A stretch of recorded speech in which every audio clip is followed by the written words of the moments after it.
শিক্ষার্থী বন্ধুদের শুভেচ্ছা জানিয়ে শুরু করছি আজকের এই ভিডিওটি শুরু করার আগে অনুরোধ করছি আমাদের চ্যানেলটিকে সাবস্ক্রাইব করার জন্য। আর ভিডিওটি ভালো লাগলে অবশ্যই একটি লাইক দেওয়ার জোর অনুরোধ রইল। আজকের এই ভিডিওটিতে আমরা আলোচনা করব অষ্টম শ্রেণীর ষষ্ঠ সপ্তাহের কৃষি শিক্ষা অ্যাসাইনমেন্টের উত্তর সম্পর্কে। এই অ্যাসাইনমেন্টটির উত্তরে যাওয়ার আগে চলুন একটু প্রশ্নতে চোখ বুলিয়ে আসি। অষ্টম শ্রেণীর ষষ্ঠ সপ্তাহের কৃষি শিক্ষা অ্যাসাইনমেন্টটি নেওয়া হয়েছে পঞ্চম অধ্যায় কৃষিজ উৎপাদন এবং ষষ্ঠ অধ্যায় বনায়ন থেকে। তাই আপনারা আপনাদের কভার পেজের শিরোনামটি সাজাবেন কৃষিজ উৎপাদন ও বনায়ন। কৃষি শিক্ষা এই অ্যাসাইনমেন্টের ১ নম্বরে একটি উদ্দীপক দেওয়া আছে।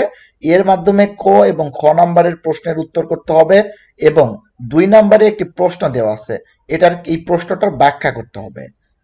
ক নম্বরে যে উদ্দীপকটি দেওয়া আছে সেটি হচ্ছে সখীপুর গ্রামের মিনারা বেগম বাড়ির পাশের ৫ শতক জমির পুকুরে রুই, কাতলা, সিলভার কাপ ও কার্পিও জাতের মাছ চাষের উদ্যোগ নেয়। এজন্য তিনি মৎস্য কর্মকর্তার পরামর্শ নিয়ে প্রয়োজনীয় চুন, সার প্রয়োগ করে পুকুর প্রস্তুত করেন।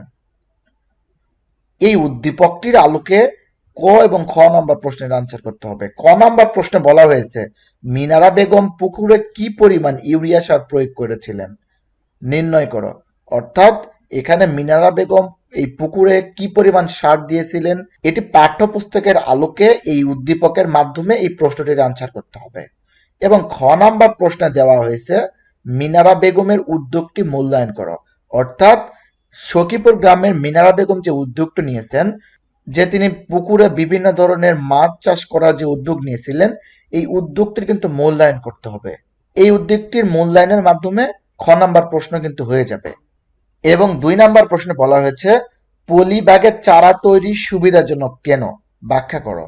অর্থাৎ ছোট ছোট পলি ব্যাগে চারা তৈরি কেন সুবিধাজনক, এখানে চারা তৈরি করলে কি কি সুবিধা হয় এই সুবিধাগুলো কিন্তু ব্যাখ্যা করতে বলা হয়েছে। চলুন উত্তরপত্রে যাওয়া যাক। উত্তরপত্রে যাওয়ার আগে অনুরোধ করছি আমাদের চ্যানেলটিকে এখনো যারা সাবস্ক্রাইব করেননি অবশ্যই সাবস্ক্রাইব করে রাখবেন, যাতে আমরা যে কোনো ভিডিও আপলোড করলে আপনাদের কাছে সাথে সাথে পৌঁছে যায়।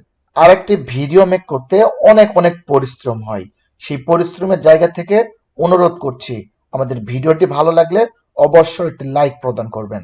আমরা একের ক নম্বর উত্তরটি সাজিয়েছি ১ শতক পুকুরের জন্য সার লাগবে ১০০ থেকে ১৫০ গ্রাম। তাহলে অবশ্যই যেহেতু মিনারা বেগম ৫ শতক জমিতে সার দিবেন, তাই ৫ শতক পুকুরের জন্য সার লাগবে ৫০০ থেকে ৭৫০ গ্রাম। অতএব মিনারা বেগমের পুকুরে ৫০০ থেকে ৭৫০ গ্রাম ইউরিয়া সার প্রয়োগ করেছেন। আমরা প্রশ্নে যেটুকু চেয়েছে সেটুকু কিন্তু আলোচনা করেছি। নিশ্চয় আপনারা এই প্রশ্নের উত্তর সম্পর্কে সম্পূর্ণ ধারণা পেয়েছেন। তারপর আমরা চলে যাই একের খ নাম্বার প্রশ্নে। একের খ নাম্বার প্রশ্নটি ছিল মিনারা বেগমের উদ্যোগ যেটি ছিল এটি কিন্তু মূল্যায়ন করতে বলা হয়েছে। আমরা একের খ নাম্বার উত্তরটি সাজিয়েছি মিনারা বেগমের উদ্যোগটি যথার্থ।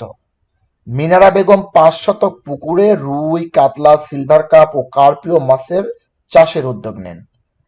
মাছ চাষ বাংলাদেশের সম্ভাবনাময় একটি ব্যবসা।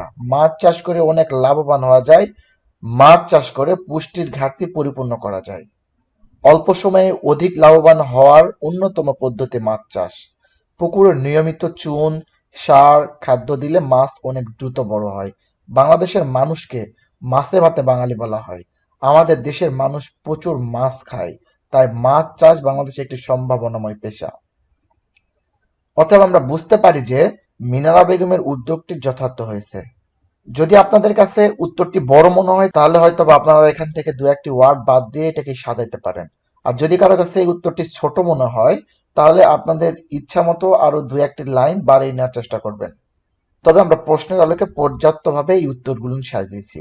এই উত্তরগুলোর মাধ্যমে সর্বোচ্চ মার্কস পাওয়া সম্ভব। তারপর চলে যাই আমরা ২ নাম্বার প্রশ্নে। ২ নাম্বার প্রশ্নটি ছিল পলি ব্যাগের চারা তৈরির সুবিধাজনক কেন ব্যাখ্যা করতে বলা হয়েছিল। আমরা কিন্তু ২ নাম্বার প্রশ্নটি সাজিয়েছি পলিব্যাগ নার্সারির সুবিধা।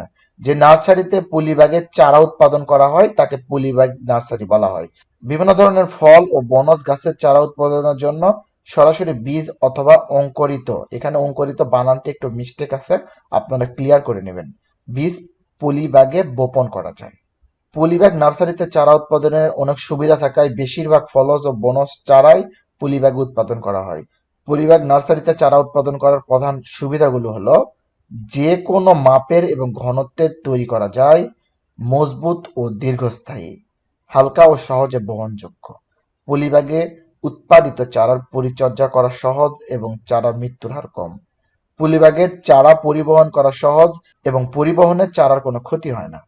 পলিব্যাগের চারা রোপণ করা সহজ ও মৃত্যু হার কম। নিশ্চয়ই আপনারা এই সম্পূর্ণ অ্যাসাইনমেন্টের উত্তরটি ক্লিয়ার হয়েছেন। যদি আপনাদের কাছে এই উত্তরটি ভালো লেগে থাকে, অবশ্যই সেই ভালো লাগার জায়গা থেকে একটি লাইক দিবেন। আর কষ্টের মাসুল হিসেবে আমাদের চ্যানেলটিকে সাবস্ক্রাইব করে আমাদেরকে উৎসাহ যোগাবেন। আর আপনাদের যদি কোনো অ্যাসাইনমেন্টের প্রয়োজন হয়, অবশ্যই আমাদেরকে কমেন্ট বক্সে জানাবেন। আমরা আপনাদের সেই অ্যাসাইনমেন্টের উত্তরটি জানিয়ে দেওয়ার চেষ্টা করব।